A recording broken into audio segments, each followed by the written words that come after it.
ラー親父チャンネル。こんにちは、モデラー親父モデオです。引き続きグランドハウラーの製作をしていきます。本日は主にサスペンション周りの組み立てをしたいと思います。オイルダンパーではないんですけども、このねダンパー形状のパーツを作ります。で、もともとはこのねアルミの削り出しのパーツになるんですけども、ちょっと寂しいので、これからちょっとね塗装したいと思います。では一旦カメラを切り替えます。で、金属になりますのでそのままは塗装できません。下地としてメタルプライマーを塗装した状態になってます。クリアブルーにダイヤモンドシルバーを少し混ぜまして、アルマイトブルー仕上げっぽくしたいと思います。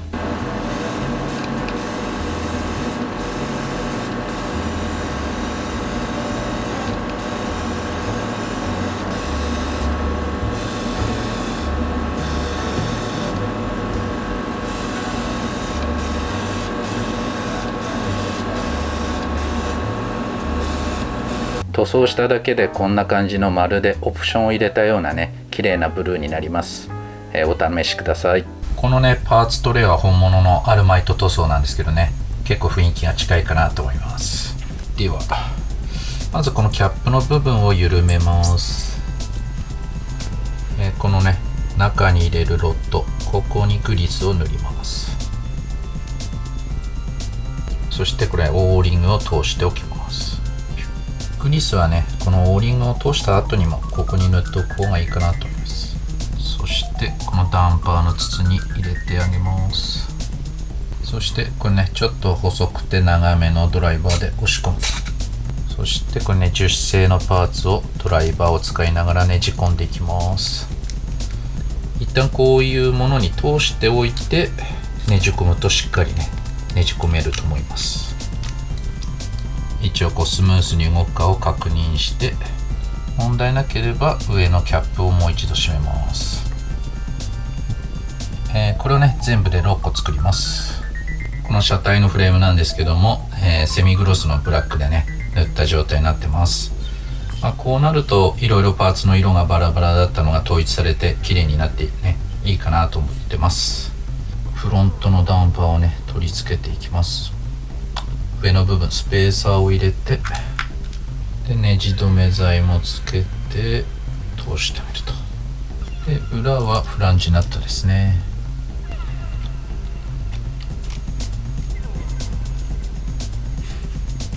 リーフスプリングのね取り付け位置の部品を作ります。でこちらはですねロックナットといいまして、あらかじめ樹脂が注入されているものなので、ここはネジ止め剤がね不要になります。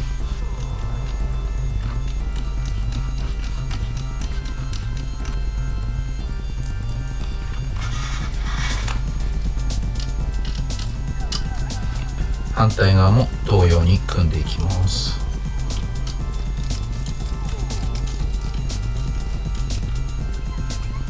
ではフロントのアクスルを組みます。まずはねここですね、ネジ止め剤が必要ですね。で同じように反対側もつけます。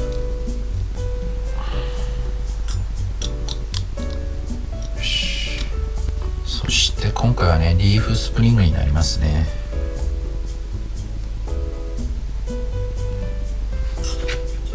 そしてねこういう U 字ボルトっていうものを通して留めます。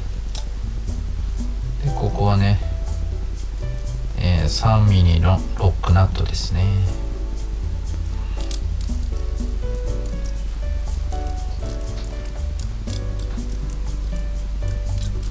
ではこのね完成したアクスルを車体に乗せていきます。ここはこういった段付きビス、これで留めていきます。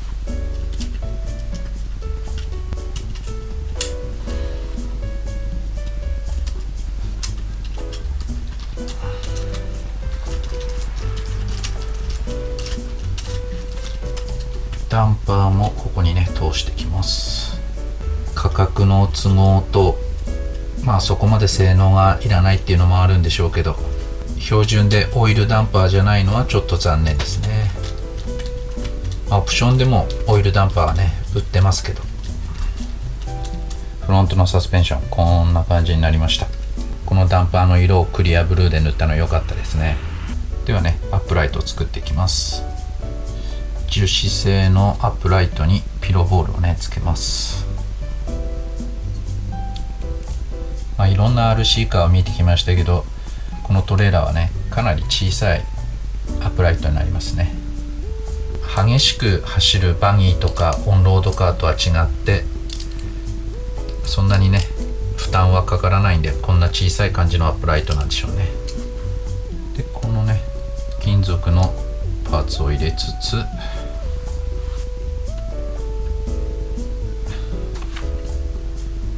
グリスアップしたピンで留めていきます。でこのピンを下からですね、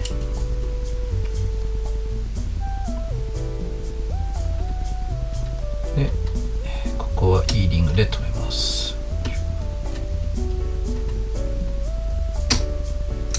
そして反対側も同じように組みます。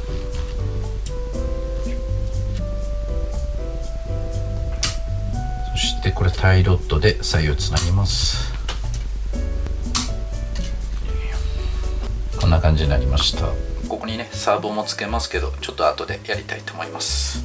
それではリアのリーフスプリングを組んでいきます。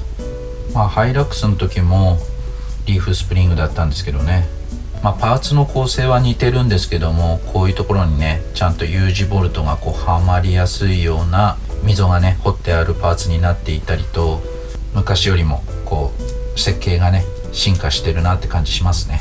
本当タミヤさんはそういったところの気配りというか、組み立てやすさにこだわってるっていうのはね本当すごいなと思います。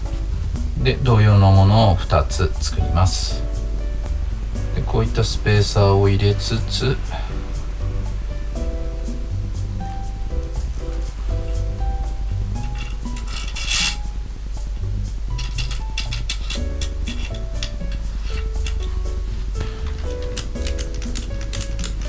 そしてロックナットで留めていきます。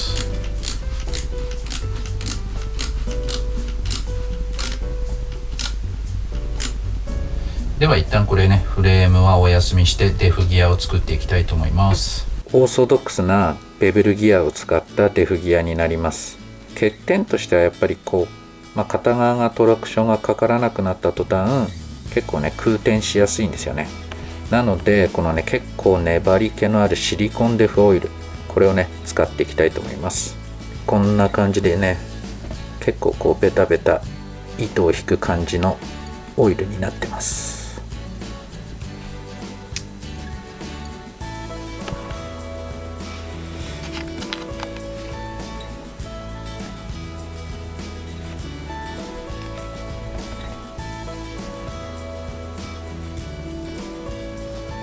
でこのねベベルギアを入れます。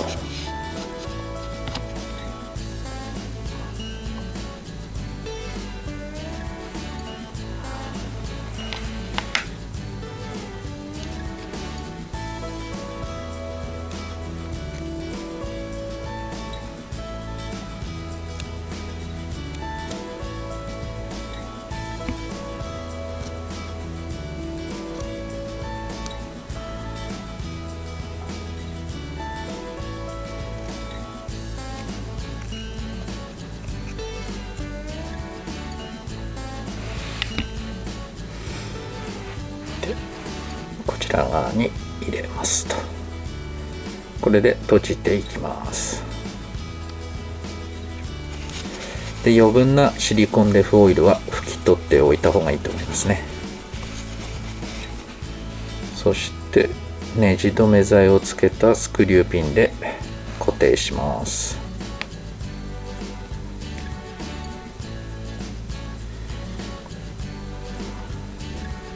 最後にしっかり締め込んで完成となります。同様のものをもう1個作ります。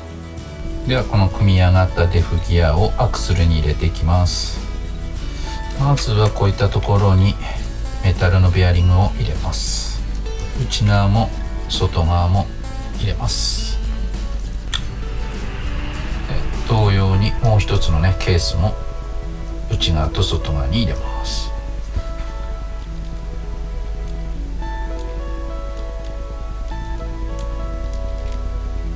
そしてグリスアップしたこのねベベルギアを入れます。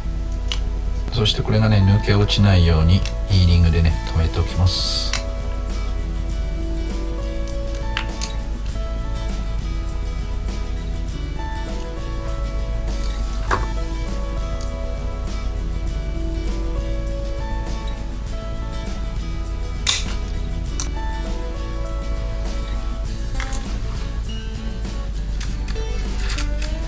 で数は少ないんですけどね、ここはボールベアリングですね。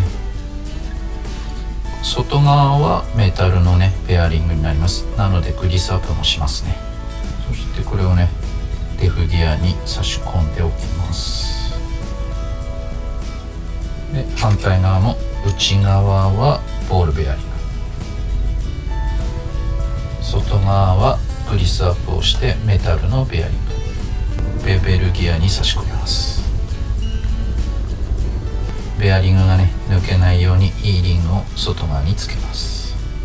ここまでできたらアクスルの中に入れます。でこれねベアリングの位置がちょうど収まるところがありますから、その辺を合わせながら入れると。そしてこれね閉じていきます。そして合計8本のビスでね留めていきます。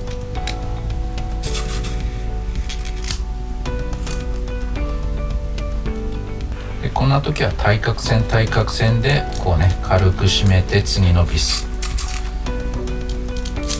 そしてまた軽く締めて次のビスという風に対角線に行って最後ね増し締めをするといいですね。最後にこのジョイントカップをつけます。